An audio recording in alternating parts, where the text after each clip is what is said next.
अखंड मंथन के सभी दर्शकों को नमस्कार।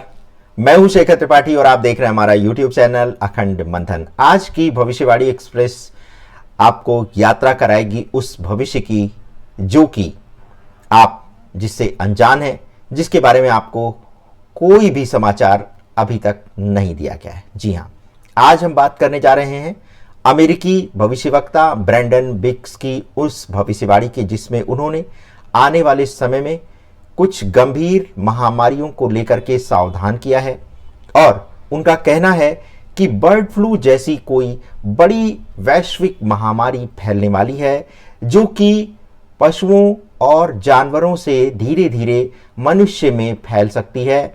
और ये महामारी ऐसी होगी जो कि प्रारंभ में तो सामान्य लगेगी, लेकिन जब ये अपना विस्तार करना आरंभ करेगी तब ये एक वैश्विक संकट का रूप ले लेगी। जी हां, ब्रैंडन बिग्स वही भविष्यवक्ता हैं जिन्होंने अमेरिकी राष्ट्रपति डोनाल्ड ट्रंप को गोली लगने की भविष्यवाणी की थी, जो 100% सत्य हुई। और इसी के बाद से उनके द्वारा की गई भविष्यवाणियों पर लोग नजर रखने लगे और उन्हीं ब्रैंडन बिग्स ने एक स्वप्न के माध्यम से यह बताया है कि बर्ड फ्लू जैसी कोई महामारी बहुत बड़ी संख्या में एक तरह से विनाश मचाने जा रही है। और इसी के साथ साथ उन्होंने ये भी कहा है कि जो लोग मुर्गी पालन के उद्योग से जुड़े हैं उनके ऊपर भी एक बड़ा संकट आने वाला है और अंडों से कुछ ऐसी महामारी फैल सकती है जिसे रोकना मुश्किल होगा। जैसा कि आप जानते हैं कि अंडा एक ऐसा खाद्य पदार्थ है जिसको शाकाहारी भी अब प्रयोग करते हैं और मांसाहारी तो प्रयोग करते ही हैं। तो ब्रैंडन के अनुसार इसी अंडों के कारण कोई बड़ी महामारी फैल सकती है जो कि सामान्य तौर पर आरंभ में कोई बहुत बड़ी विनाशकारी नहीं लगेगी, लेकिन जब ये धीरे धीरे अपना पैर पसारने लगेगी तो फिर इसे रोकना असंभव हो जाएगा और ये एक बड़ी महामारी का रूप धर सकती है। इसी के साथ साथ ब्रैंडन ने ईरान पर भी तेल संकट को लेकर के एक बड़ी भविष्यवाणी की है और उनका कहना है कि ईरान पर एक बड़ा हमला हो सकता है और इस कारण सारे संसार में कच्चे तेल की कीमतें आसमान छू सकती हैं, जिससे आर्थिक संकट पैदा हो सकता है। और इसी के साथ उन्होंने अमेरिका के ऊपर एक विशाल एस्टेरॉयड के गुजरने की भी भविष्यवाणी की है। उनका कहना है कि अमेरिका के ऊपर से एक विशाल एस्टेरॉयड गुजरेगा जिसे अमेरिकी सेना द्वारा लेजर से तोड़ने की कोशिश की जाएगी और इसी दौरान जब इस एस्टेरॉयड के टुकड़े होंगे तो वो धरती पर गिरेंगे, जिसके कारण विश्व के कई शहर तबाह हो सकते हैं। इसी के संदर्भ में उन्होंने कहा है कि प्यूर्टो रिको के पास समुद्र में गिरने से ये जो एस्टेरॉयड का टुकड़ा है ये प्यूर्टो रिको के पास समुद्र में गिरेगा और इसके कारण एक विशाल सुनामी आ जाएगी जो कि मियामी, फोर्ट लॉडरडेल और अन्य क्षेत्रों को तबाह कर देगी। और इसी के साथ इस एस्टेरॉयड का प्रभाव यूरोप और अफ्रीका पर भी पड़ने वाला है। इसी के साथ साथ ब्रैंडन ने तुर्की और सीरिया के युद्ध को भी एक तरह से दोबारा भड़कने की एक चेतावनी दी है और उनका कहना है कि ईरान और सीरिया पर हमलों से तुर्की प्रतिक्रिया देगा और मुस्लिम ब्रदरहुड की रक्षा के लिए तुर्की आगे आएगा। और इसी के बाद ये युद्ध की आग इस्लाम बनाम ईसाई पूरे संसार में फैल जाएगी। इस युद्ध में तुर्की बहुत बड़ी भूमिका निभाने वाला है और उनका कहना है कि इसी युद्ध के दौरान दुष्ट शक्तियों का उदय होता हुआ देखा जाएगा और यूरोप में अंधकार की स्थिति उत्पन्न हो जाएगी। उनका कहना है कि यूरोप में अराजकता और अधिनायकवादी नेतृत्व धीरे धीरे उभरने वाला है जो कि किसी भी प्रकार से यूरोप के भविष्य के लिए अच्छा नहीं होगा। और उनको कहना है कि इमैनुअल मैक्रो जो हैं वो इस अधिनायकवादी नेतृत्व के रूप में उभर सकते हैं।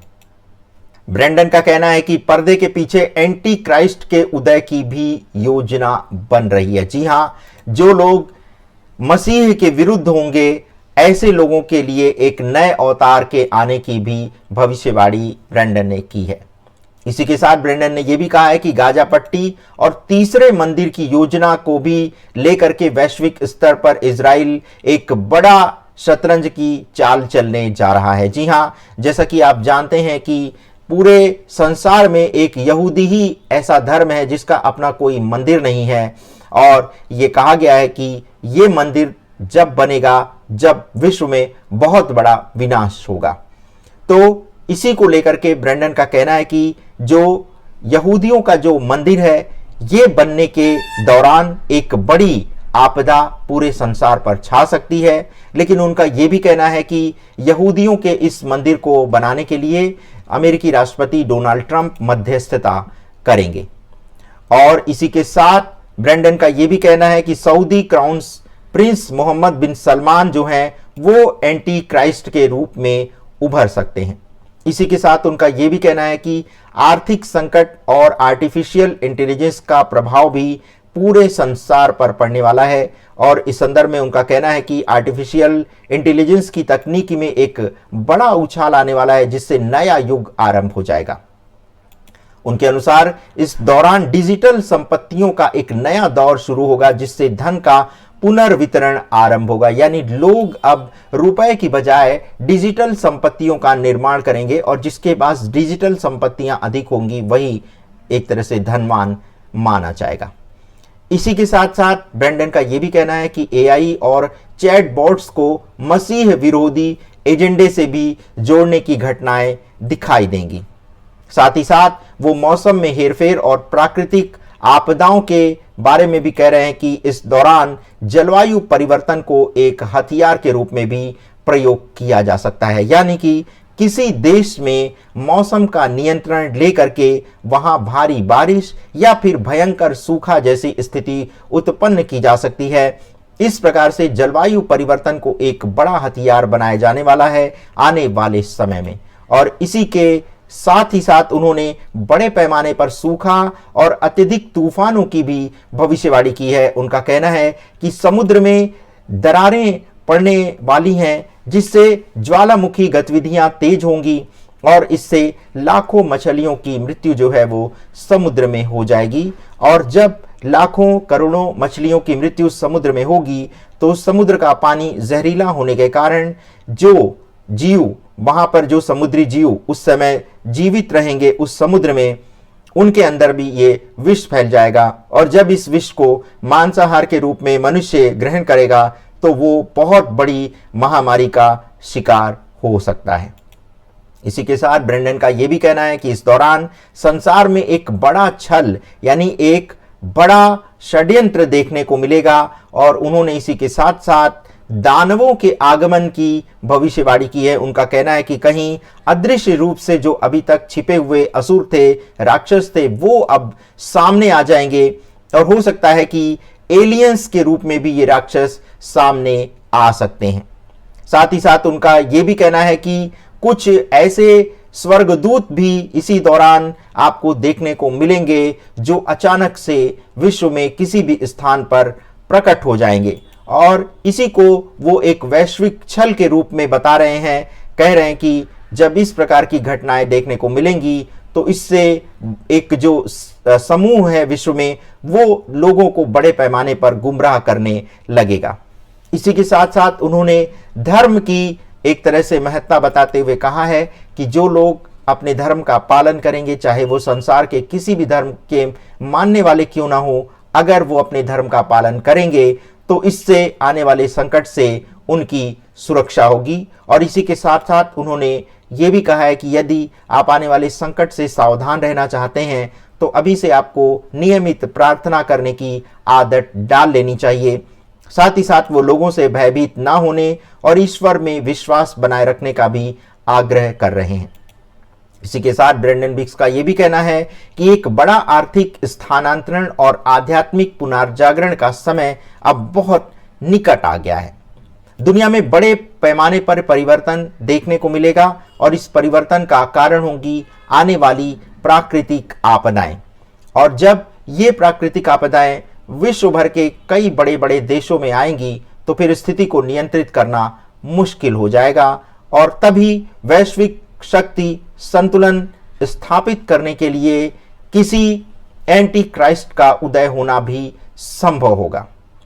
तो यही कारण है कि ब्रेंडन बिक्स अपनी भविष्यवाणियों के माध्यम से लोगों को सदैव ईश्वर से जुड़े रहने, आध्यात्मिक चेतना को जागृत करने का सुझाव देते रहते हैं, अपील करते रहते हैं। यदि आप भी चाहते हैं कि आने वाले समय में आप विभिन्न प्रकार के संकटों से अपनी सुरक्षा करते रहें, तो इसके लिए आपको अभी से नियमित प्रार्थना और आध्यात्म की शरण में जाना होगा। आप किसी भी धर्म को क्यों ना मानते हो, प्रत्येक धर्म में अच्छी बातें बताई गई हैं। यदि आप विवादास्पद मुद्दों को छोड़ दें, तो यदि आप धर्म की 5 बातें भी अगर आप अपने जीवन में उतार लेंगे, तो इस संसार को स्वर्णिम बनाने में आपका एक महत्वपूर्ण योगदान होगा और यही वो कारण होगा जिससे आप अपने जीवन को भी सुखमय बना सकेंगे। तो दर्शकों, ये था ब्रेंडन बिक्स के द्वारा किया गया हम उनका ये ताज़ा विश्लेषण, जो कि उन्होंने भविष्य में होने वाली घटनाओं के संदर्भ में किया है। यदि आपके पास भी कोई ऐसी जानकारी है जो आप हमारे लाखों करोड़ों दर्शक तक पहुंचाना चाहते हैं, तो उसके लिए आप हमारे व्हाट्सएप नंबर 7905414965 पर अपनी विषय वस्तु हमें भेज सकते हैं। यदि आपको चैनल का कंटेंट अच्छा लगता है तो इसे आप लाइक, शेयर और सब्सक्राइब करना भी मत भूलिएगा। धन्यवाद। नमस्कार।